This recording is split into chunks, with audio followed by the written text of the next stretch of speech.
बहुत से लोग मुशाहिद साहब पाकिस्तान में ये कह रहे हैं जी कि इजराइल ने फ़लस्तीनियों पे इतना जुल्म किया और वहाँ तो ईरान ने इतनी जुर्रत और बहादुरी नहीं दिखाई, लेकिन पाकिस्तान पे दिखा दी है। लेकिन जो ईरानी वज़ीर ख़ारजा साहब हैं, उन्होंने जो स्विट्ज़रलैंड में एक स्टेटमेंट दिया जिसका हवाला दिया सेनेटर मुश्ताक साहब ने, ज़रा मैं आपको सुनवाना चाह रहा हूँ। उन्होंने बात फ़ारसी में किया लेकिन हम उसमें उर्दू ट्रांसलेशन भी दिखा रहे हैं, ज़रा देखें वो क्या कह रहे हैं जी। अच्छा, यहाँ तो कह रहे हैं जी हम पाकिस्तान की सालमियत का एहतराम करते हैं, लेकिन ज़रा ये बताएं ना कि सालमियत का अगर एहतराम करते हैं तो क्या अगर उनके ख्याल में पाकिस्तान की टेरिटरी के अंदर जैशुल अदल का कोई बंदा जो है वो बैठा हुआ था या कोई उनका कोई ठिकाना था, तो वो हमारे साथ इंफॉर्मेशन उन्होंने शेयर क्यों नहीं की और अपने तौर पे जो उन्होंने हमला किया, तो क्या वो कोई मैसेज देना चाह रहे हैं? वैसे तो हमने भी अपने बयान में कहा है कि हम भी ईरान की सालमियत के एहतराम करते हैं, बामी एहतराम है, नॉट विथस्टैंडिंग जो हुआ है। देखें जी, जो फरवरी 2013 में सिक्योरिटी एग्रीमेंट था पाकिस्तान और ईरान का, उसमें मैं आज फिर वो पढ़ रहा था, उसमें एक क्लॉज है टेररिज्म के ऊपर, और उन्होंने कहा कि टेररिज्म एक मुश्तरका चैलेंज है, मुश्तरका ख़तरा है, और इसमें हम लफ्ज़ इस्तेमाल किया गया साइमल्टेनियस ऑपरेशन, जॉइंटली मुशावरत के बाद हम इकट्ठे मिल के कुछ करें, तो वो उसको इन्वोक करना चाहिए था। और हमारा चूंकि अब तो हमारा इंटेलिजेंस का ईरानी इंटेलिजेंस से का अच्छा राब्ता है, हमारे आर्मी चीफ उधर गए पिछले साल, उनका भी अच्छा राब्ता है, हमारी मिलिट्री इस्टेब्लिशमेंट, ईरानी मिलिट्री इस्टेब्लिशमेंट। मैं 23 दिसंबर को उधर था फ़लस्तीन कॉन्फ्रेंस के लिए, 66 ममालिक आए, तो मैं उधर निकल रहा था कॉन्फ्रेंस होटल से, तो मैंने वर्दी वाला एक जर्नल देखे पाकिस्तान आर्मी के, तो वो जर्नल थे DG ANF।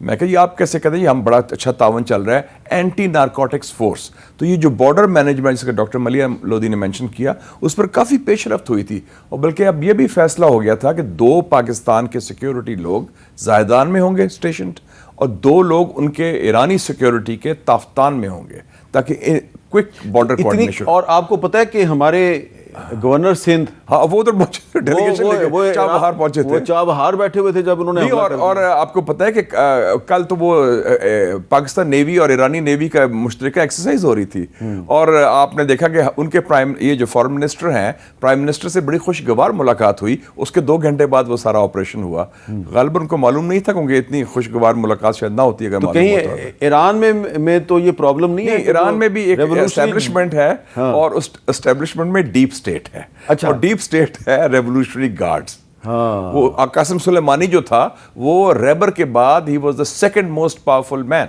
ये आपने बड़ी अहम बात की है जो लोगों को अंडरस्टैंड अब समझ आ गई, समझे हैं अब लोगों को समझ आ गई है। आप लोग रोज कहते हैं एस्टेब्लिशमेंट पाकिस्तान में, तो हमारी तो लुकिच बिच नहीं है, लोग जानते हैं क्या उनकी बड़ी जबरदस्त एस्टेब्लिशमेंट है, बड़ी डीप स्टेट है, तो जो और वो अपनी खारजा policy parallel, it's a state within a state. तो उनकी जो स्टेट है, ईरान की स्टेट है, वो पाकिस्तान के साथ मुज़ाकरात कर रही थी, डेलीगेशन इधर आया हुआ है, उधर गया हुआ है, डीप स्टेट ने डीप स्टेट का अटैक कर दिया। और डीप स्टेट की अपनी फॉरेन पॉलिसी है, वो अपना इराक, सीरिया, लबनान, यमन में वो नहीं। लेकिन मुझे खुद एक दफ़ा उनके फॉरेन मिनिस्टर जवाद ज़रीफ साहब मेरे दोस्त हैं, वो साबिका फॉरेन मिनिस्टर, उन्होंने कहा कि यार मैं कुछ करता हूं तो मुझे वो पीछे से वो अपना ऑपरेशन, तो जो उनकी जो डीप स्टेट है उसको हेड कौन करता है? उसको उसके रेबर के नीचे है। तो रेबर तो कश्मीर के मसले पे पाकिस्तान नहीं वो तो सपोर्ट करता है। आपको पता है कि जनरल ज़िया के दौर में रेबर को दावत दी गई, जुलाई 1986 में वो पाकिस्तान आए, Syed Ali खामनाई president of Islamic Republic, और इकबाल लाहौरी पर 1 घंटे की तकरीर लाहौर में की।